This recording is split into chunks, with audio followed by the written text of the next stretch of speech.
long as you're dreaming. Make it. There's no way that you make it. And maybe you can fake it. Don't tell me you believe that. Are you fucking fight back?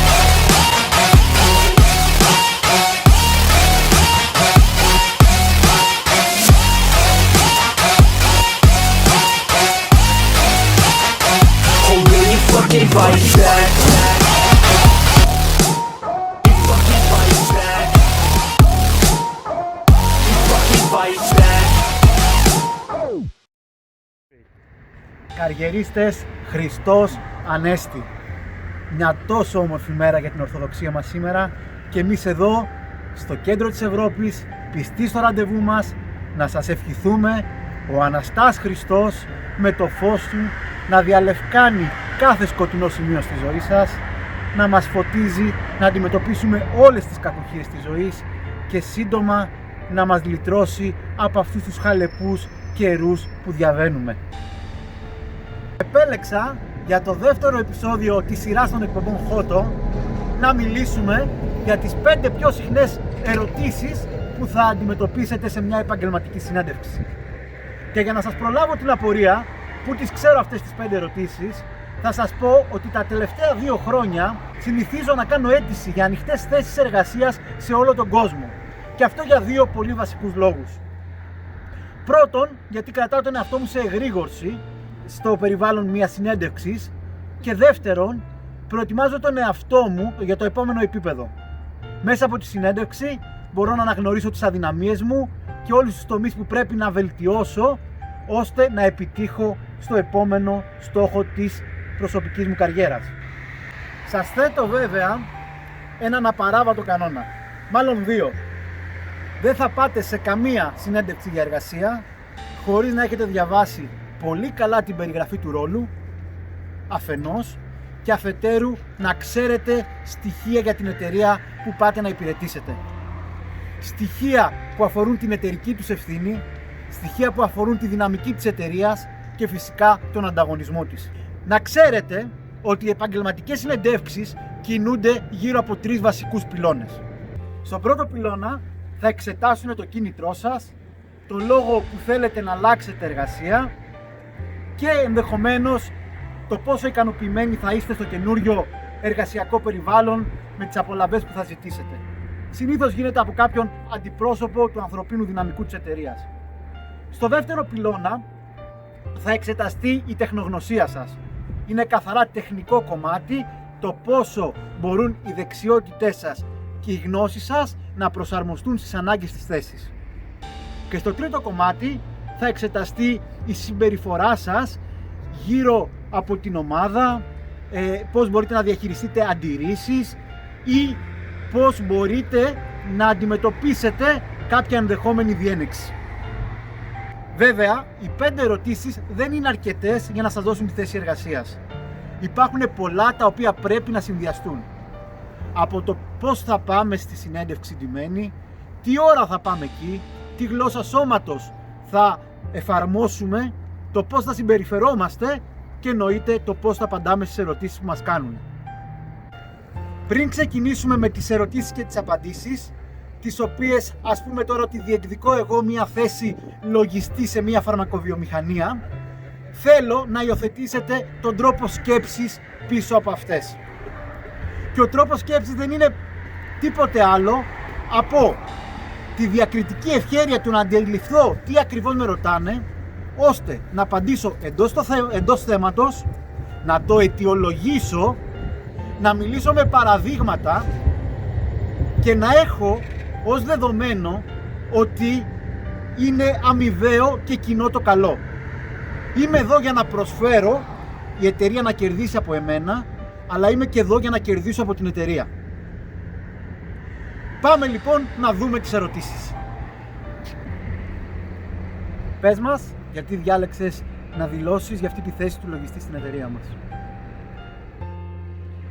Θεωρώ ότι έχω το υπόβαθρο, τις γνώσεις και τις δεξιότητες ώστε να καλύψω τις ανάγκες αυτής της θέσης με επιτυχία και να συμβάλλω καταληκτικά στο σκοπό αυτής της βιομηχανίας. η εταιρική ευθύνη της εταιρείας στο κοινωνικό όφελος βρίσκουν απόλυτα σύμφωνο και θέλω να γίνω κι εγώ μέρος αυτού του σκοπού. Επίσης, πιστεύω ότι θα είναι μια πολύ καλή ευκαιρία για εμένα να επεκτείνω τις γνώσεις μου. Το να δουλέψω με μια ομάδα υψηλών διακεκριμένων ειδημόνων στο αντικείμενο θα με βοηθήσουν να κερδίσω πολλά επαγγελματικά εφόδια και να αναπτύξω πολλές προσωπικές δεξιότητες. Μέχρι πρότινος είχα μια πάρα πολύ επιβραβευτική προϋπηρεσία και θέλω αυτό να συνεχιστεί και για λογαριασμό της εταιρείας αυτής. Πες μας γιατί πιστεύεις ότι είσαι ο κατάλληλος για αυτή τη θέση και πώς βλέπεις τον εαυτό σου στα επόμενα 5 χρόνια. Όπως βλέπετε και στο βιογραφικό μου, έχω μια ολοκληρωμένη εμπειρία γύρω από τον τομέα της λογιστικής. Εξυπηρετώ μια εταιρεία ετησίου τζίρου της τάξης των 30 εκατομμυρίων ευρώ. Έχω ενεργή συμμετοχή στις διαδικασίες κλεισίματος του μήνα και του έτους. Έχω γνώση γύρω από το φορολογικό τομέα. Έχω μεγάλη εμπειρία στις προτάσεις πληρωμών και είμαι ο βασικός συντελεστής στη διεκπεραίωση των ισολογισμών. Τώρα, όσον αφορά την πορεία μου στα επόμενα χρόνια, επιτρέψτε να σας πω ότι έχω και όνειρα. Παρ' όλα αυτά, δεν θέλω να προτρέχω στη ζωή μου. Δεν ξέρω αν θέλετε να ακούσετε από εμένα ότι θέλω να γίνω CEO ή CFO. Αυτό που μπορώ να σας πω με σιγουριά είναι ότι έχω μάθει στη ζωή μου βήμα-βήμα να πηγαίνω στο επόμενο επίπεδο. Αν αύριο προκύψει μια θέση στο επόμενο επίπεδο όπου μπορώ να διευθύνω μια ομάδα ή να συντονίσω ένα λογιστήριο και έχω όλα τα προσόντα και μπορώ να καλύψω τις ανάγκες της θέσης με επιτυχία, θα ήθελα να προηχθώ και να πάρω τη θέση. Και έτσι μετά να θέσω τους στόχους για το παραπάνω βήμα. Πες μας τι κάνεις όταν έχεις πάρα πολλές εργασίες και δεν προλαβαίνεις να τις διεκπεραιώσεις εντός της ημέρας, και πες μας πώς αντιμετωπίσεις κάποια εργασία που αντιμετωπίζεις για πρώτη φορά χωρίς προηγούμενη εμπειρία. Επιτρέψτε μου να σας μιλήσω για την καθημερινότητά μου. Είναι κάτι πολύ συχνό που συμβαίνει στη λογιστική, γιατί όπως ξέρετε πάντα έχουμε να κάνουμε με υψηλό φόρτο εργασίας και πολύ αυστηρές ημερομηνίες παράδοσης. Το πρώτο πράγμα που κάνω σε αυτές τις περιπτώσεις είναι να κάνω μια ιεράρχηση της κρισιμότητας των εκκρεμουσών εργασιών. Τις κατηγοριοποιώ σε επίγουσες, ληξιπρόθεσμες, αυτές που κοντεύουν να λήξουν και αυτές που μπορούν να παραταθούν. Αφού κάνω μια ιεράρχηση, μετά κοιτάω από τους πόρους της ομάδας μου αν κάποιος συνάδελφος έχει πιο χαλαρό πρόγραμμα. Αφού έχω μια ολοκληρωμένη εικόνα, πηγαίνω και συμβουλεύομαι τον προϊστάμενό μου. Δουλεύουμε από κοινού στο πλάνο επίλυσης των εργασιών και ειλικρινά, άμα χρειαστεί, δεν θα διστάσω να παρατείνω το εργασιακό μου ωράριο ώστε να δουλέψουμε στις ανάγκες της ημέρας. Επίσης, είναι πολύ συχνό το να αντιμετωπίσω και κάτι χωρίς προηγούμενη εμπειρία.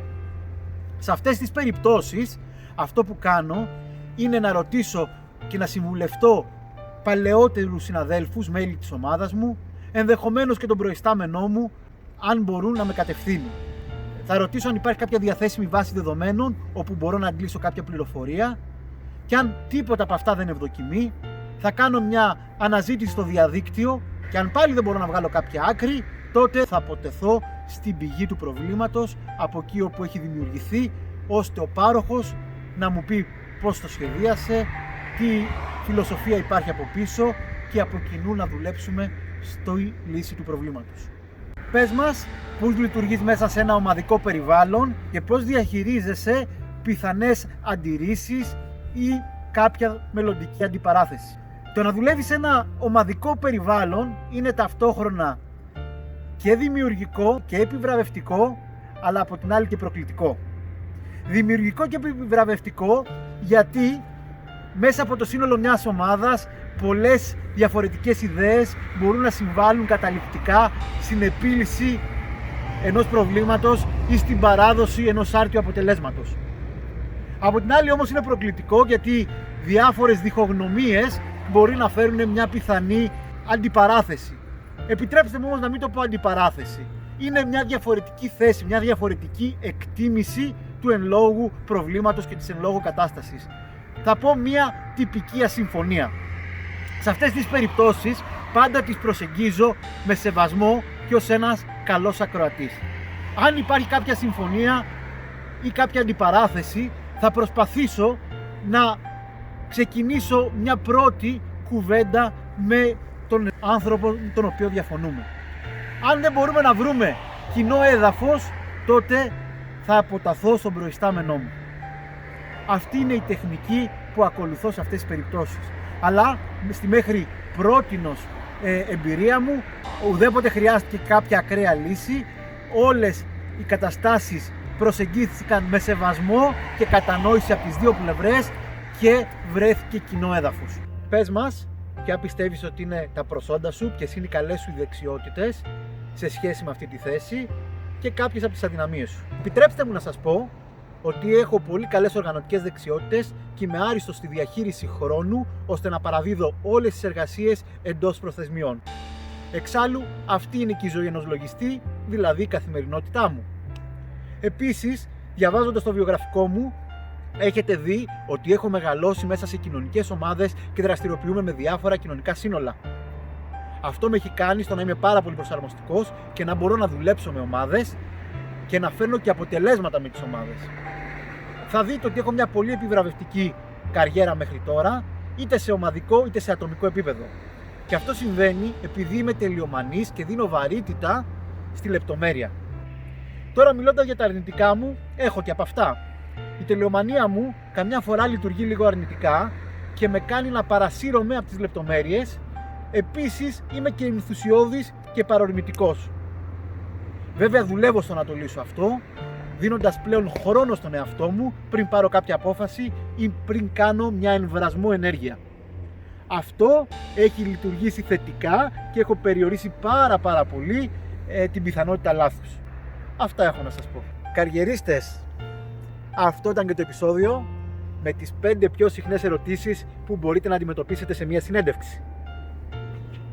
Αν σας άρεσε το επεισόδιο, θα μου το δείξετε μπράκτος με τον γνωστό τρόπο. Θα μου κάνετε like κάτω στο κανάλι, θα μου κάνετε εγγραφή για όσους δεν είστε ήδη συνδρομητές, θα πατήσετε το κουδουνάκι ώστε να έρχονται οι ειδοποιήσεις σας ή αλλιώς θα με αποζημιώσετε με 200.000 ευρώ. Μέχρι την επόμενη φορά που θα τα πούμε, να είστε όλοι καλά, να έχετε τις πιο θερμές ευχές μου, να μου στέλνετε τα σχόλιά σας. Ήδη έχω αρχίσει και συλλέγω ερωτήσεις σας, ώστε να κάνουμε μελλοντικά ένα Q&A και να απαντήσουμε σε όλες αυτές.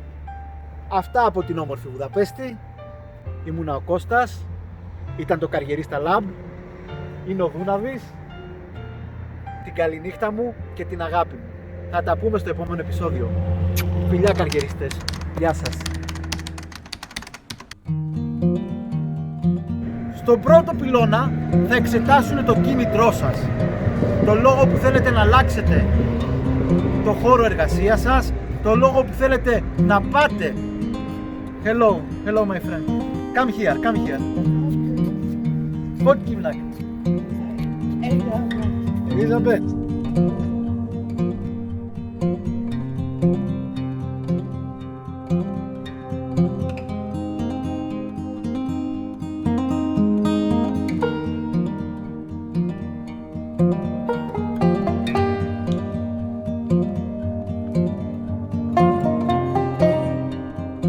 Will you fucking fight back?